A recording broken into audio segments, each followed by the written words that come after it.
What's going on, y'all? It's the Morning Hustle with L'Oreal and Kyle Santillian. You know we got an open door policy around here. Yeah. And today we have a guest, Lo, that can help our hustlers mend their relationships, if you will. I feel like he's an expert in that field. Laterras Whitfield is hanging out with us today. What's up, family? What's up? Yes. How you feeling, bro? Man, I feel great, man. Thank y'all for having me here, man. I'm big fans of y'all, and y'all doing the doggone thing. Thank you, man. Yeah. Thank you, man. Fans as well. Yes, No man. toxic masculinity Come going on. Come on. Man, I don't know what's going on in these social media streets where we got men against women and women against men. We got to just love each other. So let's give the people a little bit of your background. For those that don't know, you came in the game with stage plays and writing for stage plays, and you've transitioned to the podcast space that you're in right now with Dear Future Wifey podcast. Yes, sir. But how much of those two are correlated? They're correlated in the sense that even with my plays, I talked about love. Mm-hmm. You know, everything's about love. I did shows when I came here. I did the Atlanta Civic Center. I did shows at the Fox, and I was tour shows all across the country. And so I've always been on the cusp of talking about anything that helps make relationships better. And so with the Dear Future Wifey podcast, when I launched that in 2020, I use it as my vehicle, as pretty much my online diary to heal publicly. I mismanaged the heart of my ex-wife when I was married. Now it's about 8 years ago. And I said, I desire to get married again, and I want to make sure that I'm a healed version so I can do relationships better. Isn't it crazy that like the people that are unsuccessful at love are actually the ones that we turn to and pretty much know the most, I feel like, about love? Do you think that's true? Well, because if they're very transparent about their journey, then they can use what they did wrong in order to teach us so we can do stuff better. Right. You know, it's in that evolution of being self-aware about what you did wrong that allows you to be able to tell other people, hey, listen, brothers, I did this. I know we have a propensity to, when we're not getting our needs met, to step outside of our marriage. That's not the wisest thing to do. So that's what you did, because you said we're being transparent. Oh yeah, that's what I did. I cheated on my wife multiple times throughout my marriage. Wow. And then I went to therapy, and then towards the end of my marriage, even though she never held it against me, I just couldn't forgive myself. And so I decided the best course of action was for me to file for divorce, and I divorced my friend. When you tell your therapist that this is what has happened and this is what you did in your relationship, I mean, obviously a lot of that stuff is private, but is there one particular thing that you said when a therapist touched on something, you said, oh, that's why I did that? Yeah, they talked about, childhood trauma. The one thing that I always wanted not to do was cheat on my wife. I grew up in a family where, it wasn't confirmed that my father cheated on my mom, but we just knew. We knew. And so I kept saying, when I get married, I'll never treat my wife like that. And so I tried my best to run so far away from it that I actually ran to it. Because, and that's why I say it's very important for us as parents, as fathers or mothers, to have those transparent conversations with our kids to say, hey, listen, these are the mistakes that I made, and this how you can navigate making those same mistakes. But here I am seeing the mistakes, but not having the framework to work around it. And so I end up becoming that which I despised. We fall right into that. And I feel like I've talked to younger people in my family and been like, trust me, I know better. And they know that I'm in a position and a place to talk to them, but they still don't receive that information. We do that with ourselves. Yeah. So even in our grown age and you going to therapy and knowing what you're doing wrong, are you able to better correct them, or do you still kind of make those mistakes because you're human? No, I better correct it because I'm a perfectionist by nature. And so when I see a flaw in me, I do everything in my power to try to circumvent it and change it and say, listen, because I didn't like me when I was doing that. It's a difference between when you're stepping outside your marriage and then you're feeling like, hey, this is what men are supposed to be. Yeah. An excuse. I'm a Christian man, so that was in direct opposition and conflict with my moral beliefs. And so I said, I got to do better. I can't be this guy. And I was transparent. I talked to my wife about it. And she was just like, that's what I love about you, is that you're not going to just keep lying about it, that you'll actually come to grips about it. I remember the episode that I did in 2020 in season 1 of my podcast, where I first announced to my audience the reason why I got divorced and the fact that I had infidelity in my past marriage. I was shaking. I was scared because my wife, even though I wanted to talk about it while we were married, she said, "No, I don't want to feel comments like that." And in that time, I wasn't even in the space of talking about relationships. I was just doing plays and doing transparent posts on Facebook. And so she said, so when I made that video and I talked about me cheating, didn't try to pass blame on her, or if she would have did this, I wouldn't have cheated. I said, I cheated because I had a lack of integrity. And I just left it at that. But I was nervous to be that transparent on social media. I only had like 500 subscribers at that time on YouTube. So I said, it's going to be career suicide for me.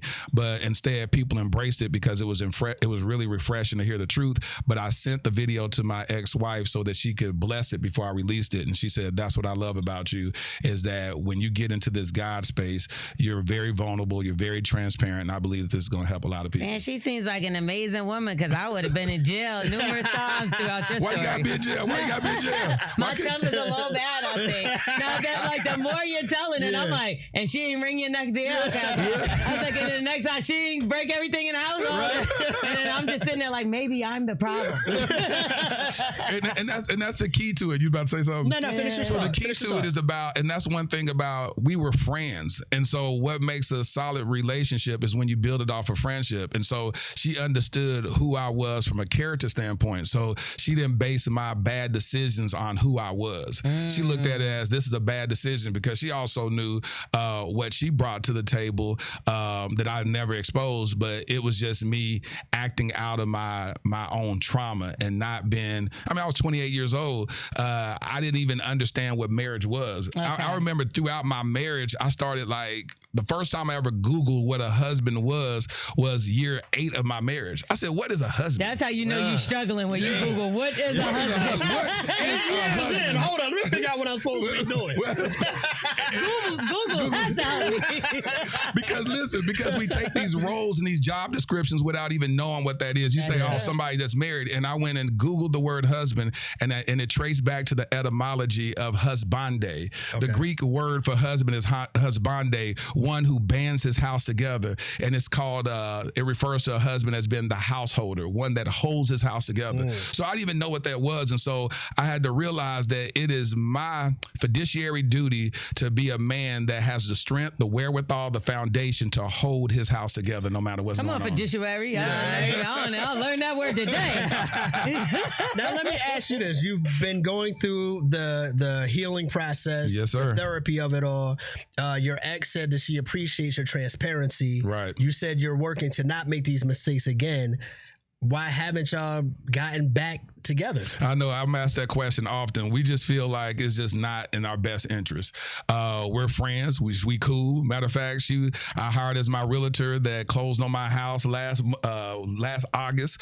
That's right. Yeah, I was like, you want to make these coins? And she was like, absolutely. And all she had to do was I had to just put her name on the contract because it was a new bill. But it was, we're just cool. We're just friends. And we realized that we're better off as friends and not as husband and wife. I would have messed up one of the paperwork. You ain't about to just get off that easy. It's interesting. You put your name on the contract. And it's interesting because I asked that because I feel like most people would go through those steps to get that person back. Yeah, I went through those steps to get me back. When you go through that brokenness and you don't like who you are, and that's why it's important for us to be transparent. Michael Jackson had that song, I'm looking at the man in the mirror. Yeah. I'm asking him to change his ways. That's the moment that's the journey I went through. I looked in the mirror. I said, I don't like you. I don't like the fact that even for my daughter, even though my ex-wife and I didn't share this daughter together, but had a daughter before we got married, I said that I wanted to be an example of a man that I would hope that she would marry one day. Mm-hmm. And when I was transparent enough to say, I wouldn't want my daughter to marry a man like me, then I had to go ahead and do the inner healing and the search to become better. Those are the questions people don't ask themselves, and I'm very aware of things like that. said, that's why I don't have children, because like right now I just look at it like, is that person good enough? Am I going to be able, and I don't want to think in a space like, can I pick up the slack for that person? Yeah. Because then I look at it like, well, I'm not picking the right person to even consider if I'm thinking something like that. But the name of your podcast is Dear Future Wifey, right? Yes, ma'am. So will you ever change the name of that podcast if you meet future wifey? You know, I considered that. I was in talks with this major network, and they said, well, why don't you just, because I kept saying that once I find my future wifey, I was going to knight another bachelor to take over the podcast. Oh, that's and then I would just produce it, and then he goes on his journey. But then I was in talks with the next Emmy Award, nominated or won? Did you win or did you? Yeah, I got nominated for 3. Yeah, Same thing. Let's go. Yeah, amen. I got nominated for 3 Emmys in my life producing content. But I was, but then they was telling me, it was like, well, no, you can. What'd be great is people can see the journey as you've been a single man, and then whoever you decide to marry, they join you on the podcast. Because I said I was going to do a podcast with my wife, and we continue this journey. They said bring her on there, and then you have the journey of when you were single and now that you are married, and you can just still keep it the same name for other people that desire their future wifey. Or just Dear Wifey. Yeah. Somebody got that name. I was trying to get it. They got the domain name. I was going to try to get it. So do you not have any fears when it comes to marrying again? Because I see a lot of people that they get a divorce or whatever, and they're like, I'll never do that again. You don't seem to be like that at all. I see no fear. I'm so intentional on this journey on me becoming who I'm supposed to be. I write letters at the end of each one of my episodes to my future wifey. And so I literally know what it takes to make a successful marriage. And so I'm taking the things that I got right in the previous marriage, taking what I've learned throughout this journey after talking to over 200 people during my podcast, talking to people who've been married for 40 years, people that's been married 2, people that's been married or got engaged after knowing each other for 3 months, taking all those stories and using that as the quilt that will serve as the covering for my marriage. You mentioned it earlier. I was looking for my bell. I thought it was over here. Reach aboard. You touched on it briefly earlier in the conversation when you mentioned that the guys that say, well, that's how guys are supposed to be, multiple women. When you have those conversations with the men that have that mentality, what are the points that you guys conflict on? Like, how do those conversations go? Well, they'll say from the propensity of a man, we're wired to have, sexual relationships with different women and have no emotional connection. That is facts. I can't debate that we can engage with a woman and get up and it means nothing to us. You were saying you can't debate that. You agree with that? I agree with that 100%. But I said, where does discipline come in? Where do we understand that as men, that we have power, we have a life force in us, we have to be a disciplined man is to be a great man. And so especially if you decide to get married, if you feel like you can't be married and be faithful, just don't get married. You don't have to get married. That's a fact. And just keep it real with women, because I know when I talk to women, they keep it a buck. They'll tell you straight up if they on that type of time and that's all they want, they'll let you know that. If you let a woman straight up and say, listen, I'm here just for a fun time, not a lifetime, they'll be like, thank you for allowing me to make an informed decision. Just be honest, be transparent. And so, but when a man says that, hey, and we've been taught that, unfortunately, as young boys, we're taught to go out and sow our royal oats and sleep with multiple women. We're told that by the old heads, be like, hey, man, when did are you still a virgin? Oh, no, man, you need to go get you some. Matter of fact, go. And we're encouraged down that path. It's the culture. And so what we're doing is we have to unlearn a lot of toxic masculinity of what it means to be a man. They think that we're taught that manhood is to have multiple women. You look at rap videos, it ain't gonna just be, back in the day when I was growing up in R&B music, you had that one woman, Boys to Men, they chasing after that one woman in the video. Michael Jackson is over here talking about the way you make me feel. He's chasing a woman through puddles of water and all that stuff. But but in the rap videos now, it'd be a bunch of half-naked women all around you, and this one dude just sitting up there rapping is a bunch of naked women. And so we look at that and we go, if I get money, I can get a whole bunch of women. If I can get a whole bunch of women, they can be halfway naked around me all the time. I want that. We were saying that when Michael Jackson was out too, though. Let's keep it real. Yeah. We said that, but it was that type of woman. It's that pretty woman. It's the women that was screaming at the concerts for MJ, but it wasn't what we saw him in the video. There's no video where he had a bunch of women. You know what I'm saying? Right. Remember the time. It's gonna be that beautiful woman that he's running after. You know what I'm saying? Fighting over her too. He's doing the illest dance. Her man sitting right there. He's trying to get his head beheaded. He got the whole city in there. For that one woman, you know what I'm saying? So it's what we are fed, as a culture. And that's why I said that on the Dear Future Wifey podcast, I try to bring it down and say, listen, what is it that you really want? And every man, even the man that may be a quote unquote womanizer, he really wants a woman that he can trust and he can share his heart with and be vulnerable with. Now, he may be told that you can never trust a woman, but his desire is to have that. When we really, really look at it, his desire is to say, man, I want my ride or die. I want that woman. I want that woman that I can just build legacy with. But he may not feel that that's possible. Mm-hmm. Yeah, because he might want to cheat. So how did you know you were done with the cheating for real? Like, I know you did the therapy and everything, but we know you got the successful podcast. Yeah. It's a lot of women, I'm sure, that's trying to shoot their shot. Just a couple of them. Yeah, so how does that work out? Like, did the cheating thing just go away? Well, cheating only happens if you're in a relationship. I'm single. So he's mingling. He's still a man, y'all.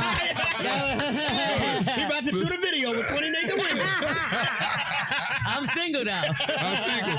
And so I say that I will never take those vows again until I know for sure that that I can be the husband that don't cheat. But that starts with me being a single man, being disciplined. Yeah. In 2020, I took a vow of abstinence on my podcast where I said I don't want to have sex again until I get married. Wow. So are you still sticking with that? I'm back on it. So I'll be on again and off again at times.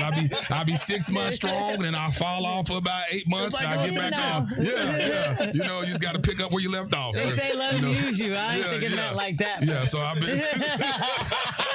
let them use you. Yeah, let them use you. That's funny, yo.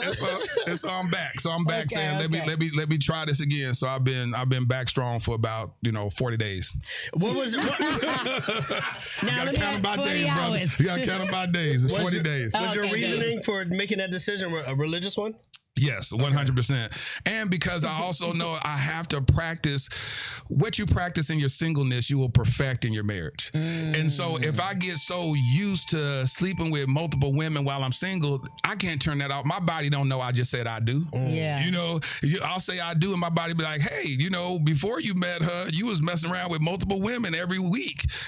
I know you said you married, but I've trained my body to have the experience of a different woman in my bed. And so I said that I have to discipline my body so that I have to perfect in my marriage what I practice now. So I have to do it now. And so that's why I said I have to lead with discipline now, because I know one day I'll get married. Every year I always say I'm gonna get married that year. When you're trying to carry everything out with discipline, right? But you're having a weak moment, is there a tactic, something that you do to allow you to stay disciplined? Different tactics. Sometimes I'll go into worship. Sometimes I'll just start working. I'll become a workaholic. I just won't go out. I won't be outside. Yeah. I'll be like, I'm going to sit in my office and I'm going to work.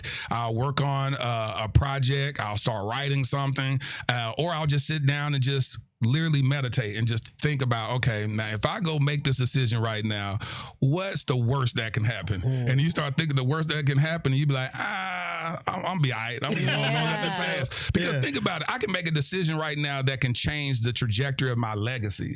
I can go sleep with a woman right now and sleep with the wrong woman. Let's say she ends up getting pregnant. Say if she don't get pregnant at all. What if she just record the process or did something and she goes on social media and she blasts me, all the Laterras did, blah, blah, blah, blah, blah. And now I have to spend the next year or so and put my publicist Candace in overtime talking about, I need you to go spin this for me. You know what I'm saying? It's like, it's crazy. Or I can make a sound decision and say, listen, I want to be able to go from Atlanta to Chicago, any city, and don't have to worry about nobody running up on me talking about, hey, you sleeping with my wife, you sleeping with my girlfriend, a girl running up on me talking about, you told me that I was gonna be your wife and you lied to me. I just don't have that drama because I'm very clear, and so I like peace. I'm 46 years old. I just had my birthday 4 days ago on March 29th. Come on, Aries. Yes. Can't trust So them. I spent Aries my gang. birthday. Trust me, Aries, you can't trust me. You sound like, now I believe the 40 days. I don't believe the 40 nights. You sure it was both? Because you're an Aries, And so the reality is that I like peace. I like to be able to go where I go. Yeah. I do these events. I don't have to worry about nobody running up on me, acting crazy. It's peaceful, and I prefer my peace at this age. That's what's up. That's what's up. I love peace. Well, you're doing good work, and I think there's probably a reason why so many people are in tune with what you got going on, because they need that kind of help, 100%. that direction, and you're doing a good thing out here. So, And you say this year is the year. You said that. I say that every year. But I say that every year. I say I'm gonna get married this year, meaning that when I meet somebody, I believe it don't take me a long time. I believe in going from friend to fiance, and so I believe in building a solid friendship. And I say 6 months or less, we'll be engaged. They say that you find your person where you're not looking for them. Bro, Did you ever hear that? I heard that before, but if I stop looking, I'm gonna be in these streets. No, just don't say next year. Just don't say next year. Well, I say that to keep my heart posture in the heart posture of expectation. I just think about the rappers that be like, next year is my year, and it don't be their year. every January. but they're closer every year. Okay, but what does dating look like for you right now, though? Dating to me looks like data collection. I'll entertain conversation with people, and we just collect data. Yeah. We check for alignment. We look for is there compatibility? Is there attraction? Is there alignment? Are we vibrating on the same level from a spiritual standpoint? Do we believe in God? How do we believe in God? How serious is our relationship and faith? And so I'll entertain people and just have a conversation. A date could be on the phone. We may have a phone date. May never even see you face to face. A phone date is interesting. Yeah, because you can get a chance to know somebody just on the phone, just talking to them. And then you say, are you worth my time to sit down for me to make an investment in a $50 meal with you? You know what I'm saying? Where they got $50 meals? Huh? Like for the both of you? No, just for Applebee's? her. Just for her. Oh, okay. No, we go Cheesecake Factory. We go Cheesecake Factory. We go to Cheesecake Okay, Factory. they got good bread. They got good bread. That bread go hard. Get that brown bread. Say, I want the white bread. Give me the brown bread. I like the white bread. See, I like Y'all the be brown hating bread. on the, Yeah, y'all be hating on the sourdough. I like it. You know what, bro? With everything that you described in a dating, screening, data collecting process versus your time that you spent married, which one has been maybe a little bit more difficult? The dating, because once you make that decision on who you, especially if you believe in getting married till death do you part, Which you clearly don't. That's messed up. Shots fired. Shots fired. I'm wounded. I'm shot. Man down. But you will next time. But I will next time. You're not gonna use my past against me. What you're not gonna do is use my past against me. Let them use you now.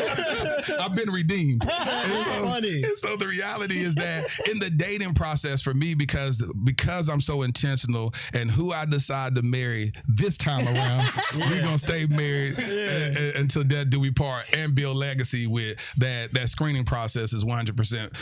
But the married part it takes a lot of work to stay married, because as you continue to evolve, who I am at 45 is different from who I was at 35, who she was at 25. Whenever you decide to get married, we continue to evolve. And I understand when people say we grew apart from each other, but the unfortunate thing about it, if y'all continue to evolve and have transparent and vulnerable conversation with each other, you should never grow apart with each other, because that means that y'all stop communicating to understand what you guys were turning into.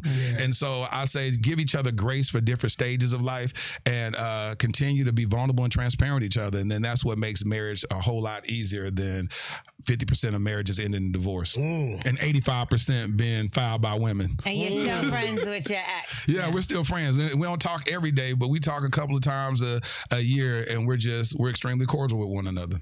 Yeah, I try to get on the podcast. She said, I'm not finna help you get a wife. I'm not finna. She look at us helping me get a wife. I'm like, you're not helping me get a wife if you come on the podcast. It might help her get a husband. Yeah, you never know. Yeah, you never know. Or y'all can fall back in love. Yeah. I don't think that's happening. It's not giving. I take a moment of silence. Moment of silence for the dearly departed. For the dearly departed. Well, now I see why she's not doing the podcast. I told her to mess up that paperwork alone. She should have met me. So people that want to get in tune and stay up with everything you got going on, how can they follow you? Man, they can go on YouTube, follow me at Dear Future Wifey Podcast. Matter of fact, I've learned a lot of things talking to about 200 people about relationships relationships. And so I'm going to be doing a free 3-day masterclass. If you go and register at loveblueprintmasterclass.com, it's going to be amazing on YouTube. All right, there it is, man. Appreciate you stopping by. Yo, good luck with everything you got going on, and thank you for your time. Thank you. We are the Morning Hustle.